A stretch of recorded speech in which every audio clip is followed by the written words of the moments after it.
The rain fell steadily over the city, turning the glass walls of the Kingston corporate tower into silver mirrors. Inside the luxurious penthouse office, billionaire CEO Richard Kingston stood frozen, his face pale with disbelief as his daughter sat silently in her wheelchair. 28-year-old Emily Kingston had once been the pride of the Kingston family. Brilliant, kind, and determined despite being paralyzed from the waist down after a devastating car accident 3 years earlier, she had refused to let her disability define her. She completed her master's degree, managed several charitable foundations, and inspired thousands through her quiet strength. But today, everything had changed. Emily rested a trembling hand on her stomach before gathering the courage to speak. "Dad! I'm pregnant." The words echoed through the room. Richard's expression hardened instantly. "What did you just say?" "I'm going to have a baby." He stared at her, unable to believe what he was hearing. "Where is your husband?" Emily lowered her eyes. "There isn't one." Silence filled the office. Executives outside stopped talking as raised voices leaked through the partially open doors. Richard slammed his hand onto the desk. "You've embarrassed this family." Emily flinched but kept her composure. "The baby's father left when he learned about my condition and the pregnancy. I don't want his money. I only want to keep my child." Richard's anger only grew.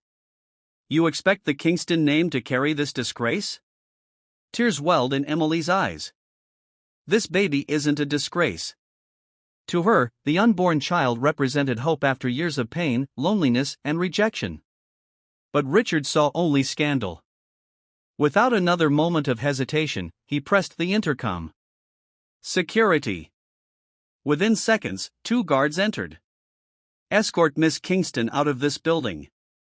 Effective immediately, she's removed from every family trust, every company position, and every inheritance."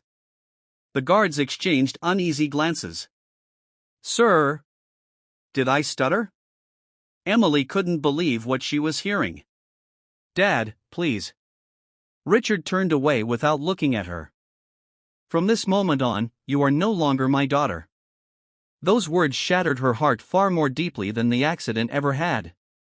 One of the guards quietly pushed her wheelchair toward the elevator. Employees watched in stunned silence. Some wiped away tears, but no one dared challenge the CEO's order. Outside, the storm had grown stronger. The guards gently left Emily beneath the building's entrance canopy before walking away. She sat alone, clutching her stomach as cold rain splashed across the pavement just beyond the shelter. For the first time in years, she had nowhere to go. No family. No home. No future she could see. As tears rolled down her cheeks, she whispered to her unborn baby, "I promise, somehow, I'll protect you." Just then, a worn pair of work boots stopped in front of her wheelchair. A gentle voice broke through the sound of the rain. "Ma'am, are you all right?" Emily slowly looked up. Standing before her was Daniel Brooks, the building's quiet single-dad janitor, holding an old umbrella in one hand and a lunchbox in the other. His clothes were simple, his paycheck was small, but the kindness in his eyes was something money could never buy. Neither of them knew that this unexpected meeting would change both of their lives forever. Daniel Brooks knelt beside Emily's wheelchair, carefully holding the umbrella over her so the rain wouldn't reach her face. He noticed the tears she was trying so hard to hide, but he didn't ask the painful questions immediately. "My name's Daniel," he said gently. "I work here as the janitor." Emily forced a weak smile. "I'm Emily." Daniel glanced toward the corporate tower where employees were still watching through the glass windows. He had seen security escort her out only minutes earlier. He didn't know the whole story, but he knew enough to recognize heartbreak. "You shouldn't be sitting out here in this weather," he said. "You'll get sick." "I don't really have anywhere else to go," Emily admitted, her voice barely above a whisper. Daniel's heart sank. He wasn't wealthy. In fact, every paycheck was carefully stretched to cover rent, groceries, and the needs of his 8-year-old daughter, Lily, whom he had been raising alone since his wife passed away years earlier. Even so, he couldn't bring himself to leave a vulnerable woman alone in the storm. "My apartment isn't much," Daniel said after a moment. It's small, and the furniture doesn't match. But it's warm, and my daughter would be happy to meet you. You're welcome to stay until you figure things out. Emily looked at him in disbelief. You don't even know me. Daniel smiled kindly. I know you're someone who needs help today. Sometimes that's enough. Those simple words touched Emily more deeply than any expensive gift ever had. With Daniel's help, she carefully transferred into an accessible taxi.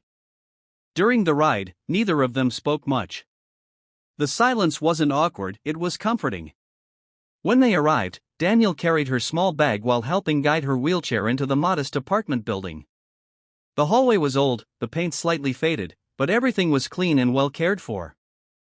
As soon as the apartment door opened, a cheerful little girl came running. Daddy, you're home. 8-year-old Lily stopped suddenly when she saw Emily.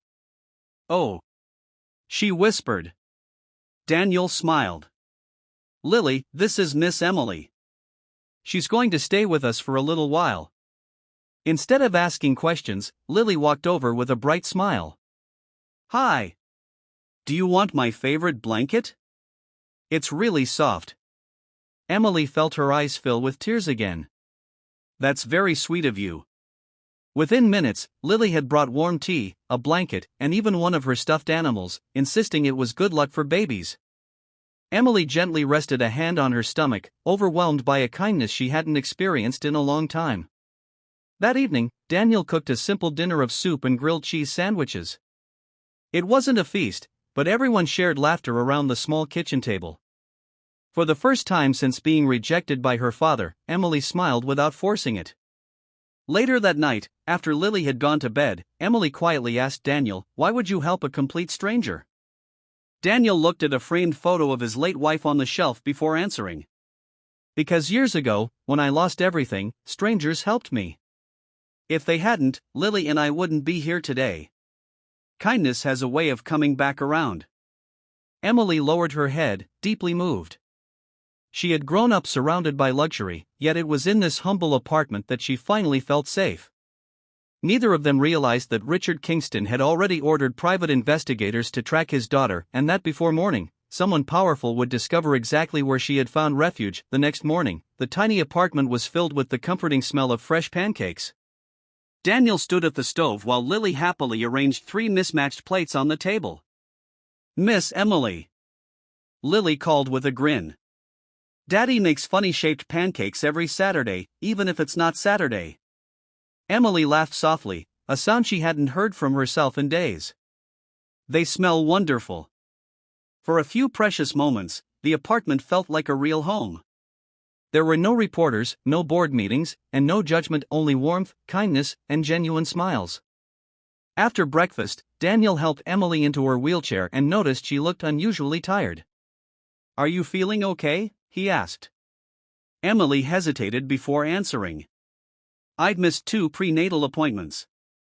After everything that happened, I couldn't bring myself to go. Daniel's expression grew serious. Then let's fix that today. Your health and your baby's health come first. Emily looked at him in surprise. The appointments aren't cheap. Daniel smiled reassuringly. We'll figure it out somehow. Unknown to Emily, Daniel quietly opened the old metal box where he kept his savings. Inside was the money he had spent years setting aside to buy Lily a used computer for school. Without hesitation, he slipped the envelope into his jacket pocket. Some things were simply more important than money. Later that morning, they arrived at a local maternity clinic. Daniel insisted on completing the paperwork while Emily waited. When the receptionist announced the consultation fee, Daniel calmly handed over nearly all the cash he had brought. Emily realized what he had done. You shouldn't spend your savings on me, she whispered. Daniel simply replied, a child's future is never a waste. Unable to hold back her emotions, Emily wiped away tears. During the examination, the doctor smiled reassuringly. Your baby is healthy, she said. But you need less stress, regular nutrition, and plenty of rest. For the first time since learning she was pregnant, Emily allowed herself to imagine holding her baby in her arms. As they left the clinic, neither of them noticed a black luxury SUV parked across the street. Inside sat two private investigators hired by Richard Kingston. One lowered a camera after taking several photographs. "So the CEO's daughter is living with a janitor," he muttered. The second investigator nodded. "Mr. Kingston won't be pleased." Within an hour, Richard received the photos in his office. He stared at the images in disbelief.